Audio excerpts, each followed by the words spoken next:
مولاي صل وسلم دائما أبدا على حبيبك خير. Sebab-sebab rezeki sempit. Pembahasan pertama, apa itu makna rezeki? Semua yang membawa kita kepada ridha Allah, itu rezeki. Ada rezeki dalam bentuk badan, makan, minum, sehat. Ada rezeki dalam bentuk batin, iman, Islam.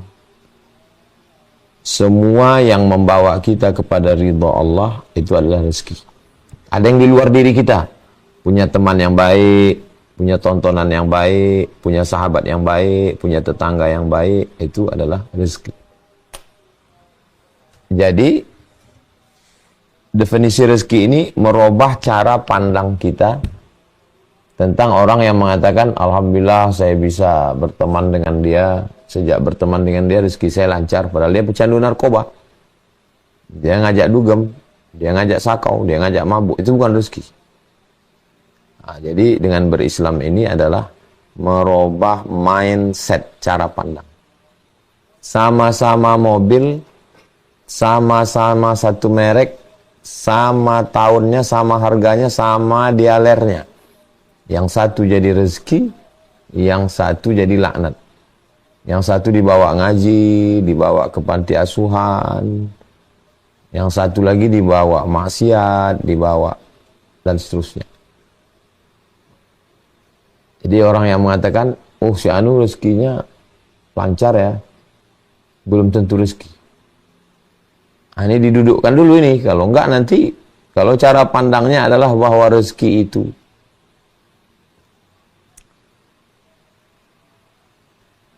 Nabi Muhammad SAW tidur di atas pelepah kurma, rumahnya kecil, kalau sholat mendorong kaki Sayyidatuna Aisyah. Sementara Raja Persia tidur di atas kasur empuk dari sutra, Fir'aun, hidup enak, nyaman di istana. Nabi Musa mengembala kambing. Kalau standarnya materi, berarti yang dapat rezeki Fir'aun. Nabi Musa nggak dapat rezeki. Yang dapat rezeki Qarun. Nabi Musa nggak dapat rezeki. Yang dapat rezeki Abu Jahal, Abu Lahab. Nah, ini maka sebelum kita masuk ke ayat, sebelum didudukkan dulu. Apa itu rezeki? Semua yang membawa kita kepada ridha Allah, itu rezeki. Sama-sama handphone, mereknya sama, tapi ada handphone yang jadi rezeki, ada handphone yang tidak jadi rezeki. Oke, setelah kita paham, insyaallah dari beberapa sampel contoh tadi, kita sudah paham. Pembahasan yang kedua, Surat Al-A'raf ayat 96. Surat Al-A'raf ayat 96. Walau anna ahlal qura amanu, seandainya penduduk suatu negeri itu amanu, beriman, wattaqau, takut kepada Allah, beriman, percaya. Setelah percaya, takut makan haram, takut zina, takut riba, takut narkoba, takut. La fatahna alaihim barakatin, kami bukakan berkah. Minas sama, dari langit, wal ard, dari bumi. Walakin kadzabu, nah ini dia. Ini yang terkait dengan tema kita, sebab rezeki sempit. Walakin kadzabu, tapi kalau mereka mendustakan ayat kami, tidak sholat, tidak puasa, tidak zikir, tidak ngaji. Walakin kadzabu, kalau mereka mendustakan ayat kami, akhadnahum, kami ambil rezeki itu. Kami ambil berkah. Tetangga saya nggak sholat, rumahnya besar. Itu kawan saya nggak sholat, rezekinya lancar. Makanya di awal tadi diluruskan, itu bukan rezeki, itu namanya laknat. Oh kalau gitu saya mau laknat aja lah Pak Ustadz. Nah, ini makanya ngaji. Kalau nggak ngaji, nanti ngaji itu meluruskan pemahaman. Jangan ngikut mainstream, mengikut orang banyak. Status quo. Yang ini bilang dia dapat rezeki, pecandu narkoba, nggak sholat, nggak puasa, nggak zikir, rumahnya besar, mobilnya mewah. Lalu orang semua rajin bagi-bagi sebelum Idul Fitri, bagi-bagi, beli kurban sapi, semua orang tahu. Lalu orang mengatakan, itu rezeki, itu bukan rezeki, itu laknat namanya. Maka kata Allah, akhadnahum, kami cabut berkahnya. Kami cabut rezekinya, materinya, atau berkahnya dicabut. Gara-gara apa? Walakin kadzabu, mereka mendustakan ayat-ayat kami. Akhadnahum, kami cabut. Al-A'raf 96. Jadi sebab dicabutnya itu gara-gara mendustakan. Umum. Mendustakan Allah melihat, mendustakan Allah mendengar, mendustakan Allah mengetahui, mendustakan Nabi Muhammad, mendustakan Islam, mendustakan Quran. Mendustakan itu apa maknanya? Enggak percaya. Percaya di mulut tapi tah iya entah tidak. Itu mendustakan namanya. Kadang mulutnya iya, tapi hatinya sebetulnya mendustakan. Mendustakan itu hari ini ada razia Jalan Sudirman dari jam 9 pagi sampai jam 3 sore. Kemudian ada satu anak muda nggak pakai helm, bawa motor, pakai sendal, nyantai aja. Itu namanya mendustakan.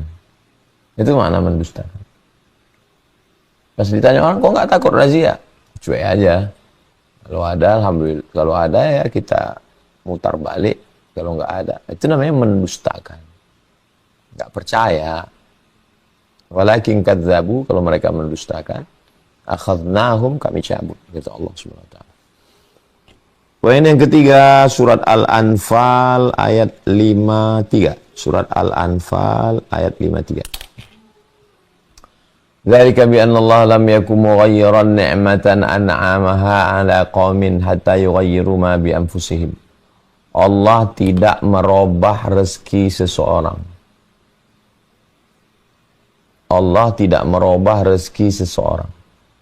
Jadi kalau saya sudah ditetapkan Allah hari ini dapat 100.000, dzalika bi anna Allah lam yakum mughayyiran ni'matan an'amaha 'ala qaumin. Itu tidak dirubah Allah.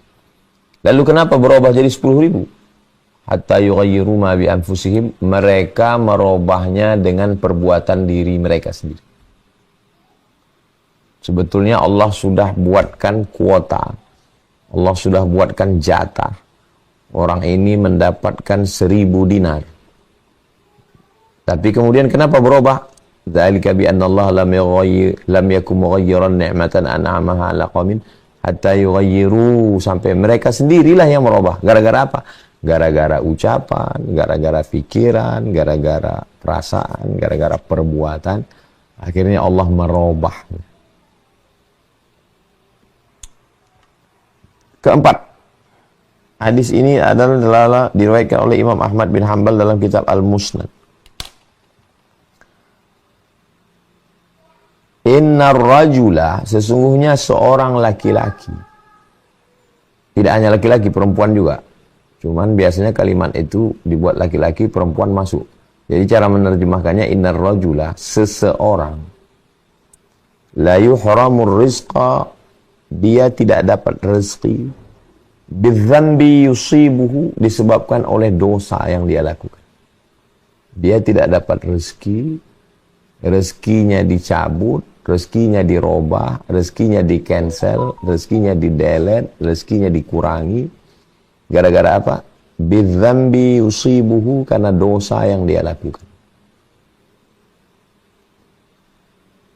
Saya nggak percaya Pak Ustadz.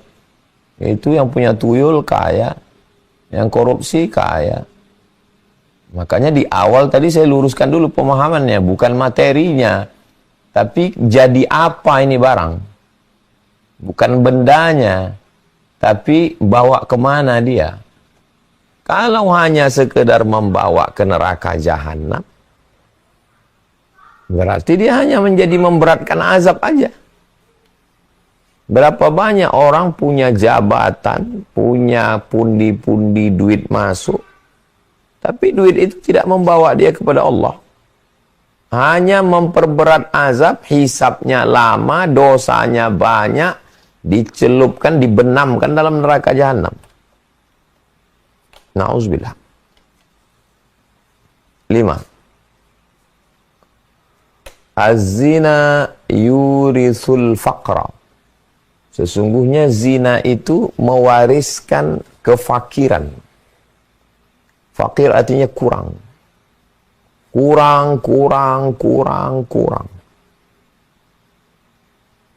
Jangan heran kalau ada orang mampu melakukan maaf perselingkuhan 1, 2, 3, 4, 5, 6, 7. Kita yang menonton mendengar beritanya aja bingung. Sampai 20 orang.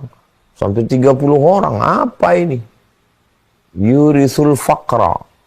Mewariskan kefakiran. Fakir artinya kurang. Sampai ketahuan. Sampai ketangkap. Sampai. Az-zina yurisul faqra. Itu buktinya pejabat-pejabat. Orang-orang kaya.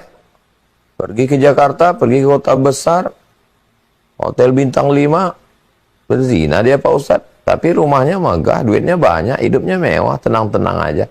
Makanya di awal tadi kita luruskan, itu bukan rezeki. Itu namanya azab. Nggak ada barokahnya.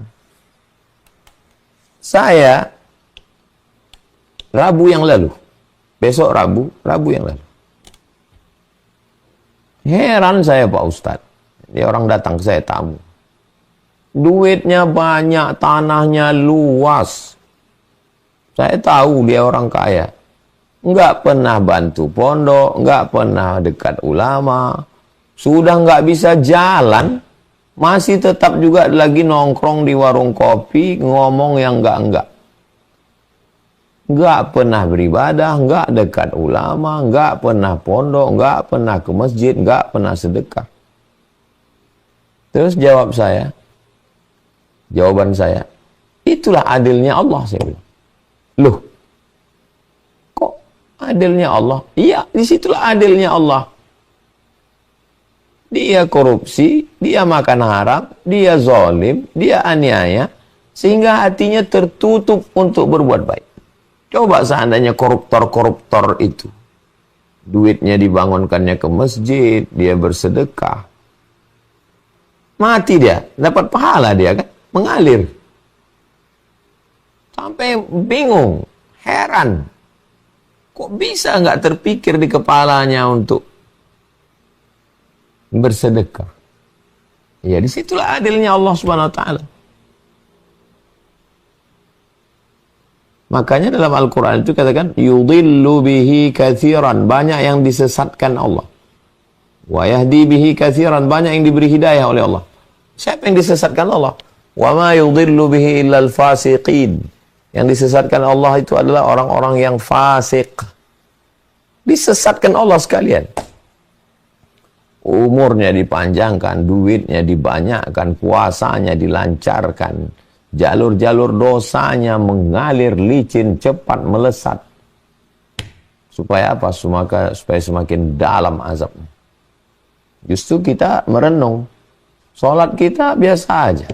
Puasa kita biasa aja. Zikir kita biasa aja. Sedekah kita biasa aja. Tapi kok ini materi ini kok lancar? Hati-hati nih. Ini jangan-jangan istidraj ini. Ini jangan-jangan azab ini. Ini bukan nikmat ini.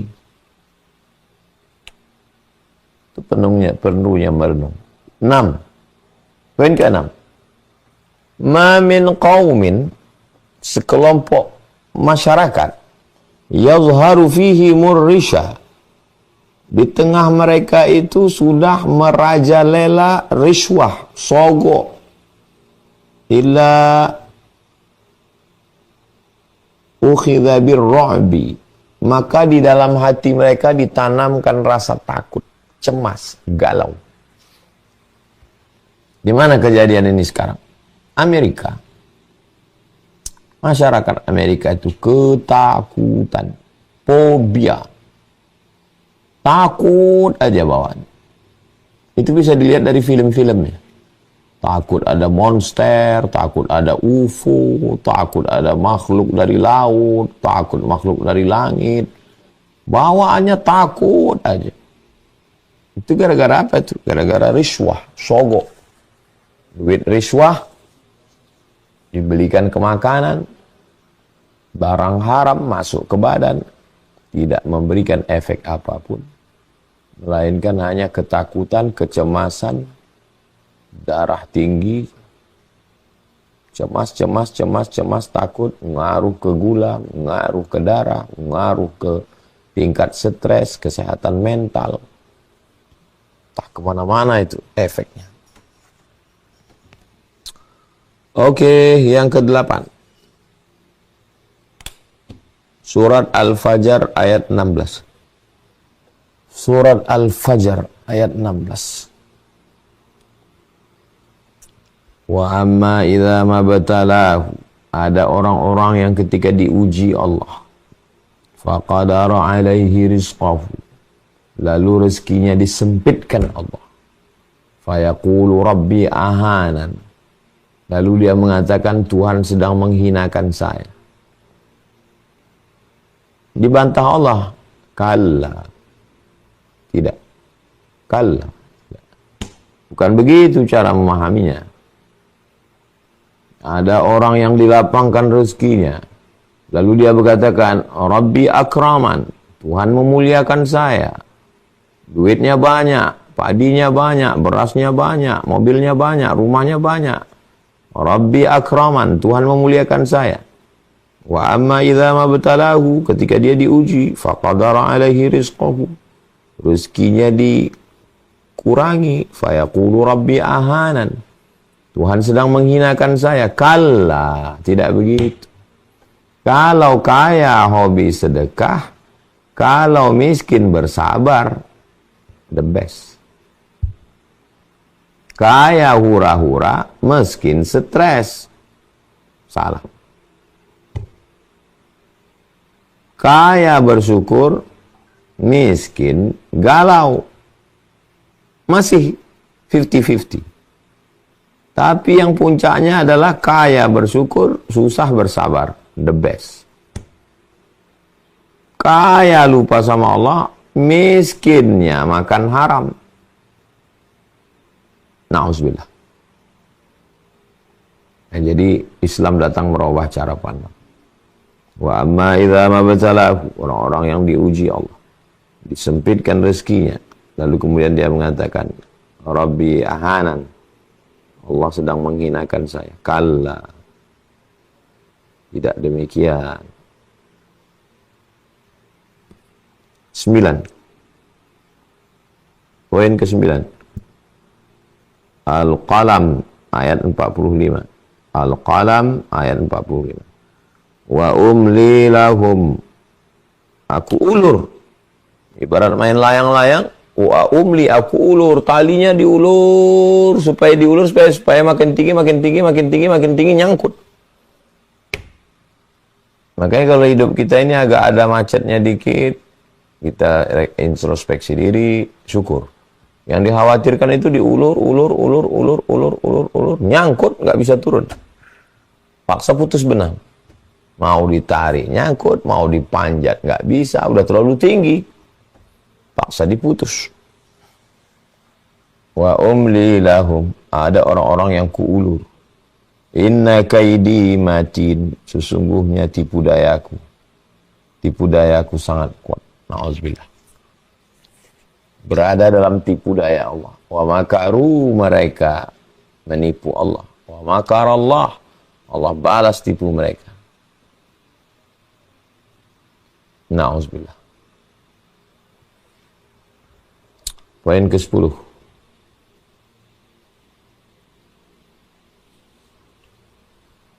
At-tadabbur sa'ah, merenung berpikir sesaat, khairum min qiyami lailah, lebih baik daripada tahajud sepanjang malam.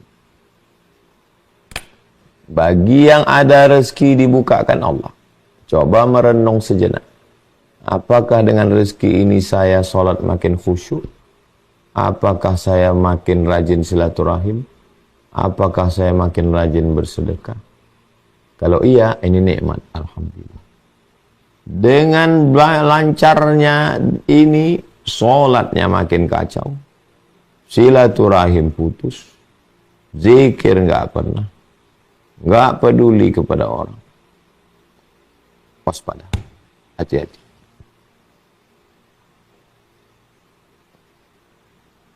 Afala tatafakkarun. Afala tatadzakkarun. Afala ta'qilun. Kenapa kamu tidak merenung? Kenapa kamu tidak berfikir? Jadi kalau kita pahami ini dengan baik, maka insya Allah Allah Subhanahu wa Ta'ala akan menjaga kita supaya tidak terjerumus, supaya kita betul-betul Islam ini sebagai jalan hidup.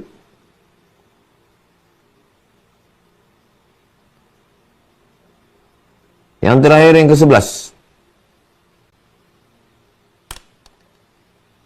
Kalau kita sudah berusaha, sudah ikhtiar, ternyata rezeki tetap sempit, berarti Allah punya rencana yang jauh lebih indah dari rencana kita. Itulah yang disebut dengan husnuzon. Hubungan dengan Allah itu paling indah, husnuzon. Tapi jangan sampai salah. Jangan sampai terjebak pada Jabriyah. Jabriyah adalah aliran sesat. Orang yang tidak mau berusaha. Saya katakan tadi, setelah berusaha, setelah berikhtiar, setelah mengerahkan segenap kemampuan, terjadi apa yang terjadi, maka dia katakan, rencana Allah.